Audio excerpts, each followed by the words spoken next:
પોરબંદર સહિત રાજ્યભરમાં ચર્ચિત હિરલબા કેસમાં વધુ એક મહત્વપૂર્ણ વળાંક આવ્યો છે।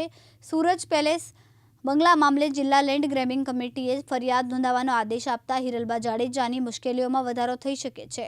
માહિતી મુજબ કુતિયાણાના પૂર્વ ધારાસભ્ય સ્વર્ગસ્થ ભૂરા મુંજાના પત્ની તરીકે દાવો કરતી ચોલાદેવી ભૂરા કડછાએ વિદેશમાંથી જિલ્લા મેજિસ્ટ્રેટ સમક્ષ લેન્ડ ગ્રેબિંગની ફરિયાદ કરી હતી। ફરિયાદમાં સુરજ પેલેસ બંગલો તેમના નામે હોવાનો દાવો કરવામાં આવ્યો।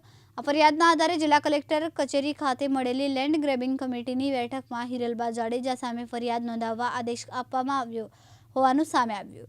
ઉલ્લેખનીય છે કે હિરલબા જાડેજા સામે અગાઉથી ખંડણી, અપહરણ, સાયબર ફ્રોડ, મિલકત સંબંધિત ગુનાઓ અને અન્ય અનેક કેસ નોંધાયા છે અને તેઓ હાલ વિવિધ ગુનાઓમાં જૂનાગઢ જેલમાં બંધ છે। લેન્ડ ગ્રેબિંગ કમિટીના આદેશ બાદ ચોલાદેવી ભૂરા કડછાએ કમલાબાગ પોલીસ સ્ટેશનમાં ફરિયાદ નોંધાવી હોવાનું જાણવા મળ્યું છે। સમગ્ર મામલે હવે પોલીસ દ્વારા કાયદેસરની કાર્યવાહી હાથ ધરવામાં આવશે। હાલ સમગ્ર મામલે લેન્ડ ગ્રેબિંગના આક્ષેપોની કાયદેસર તપાસ શરૂ થવાની છે। તપાસ બાદ જ તમામ મુદ્દાઓ પર સ્પષ્ટતા થશે। અશ્વિન ઠકરાર, દિવ્યાંગ ન્યૂઝ, પોરબંદર।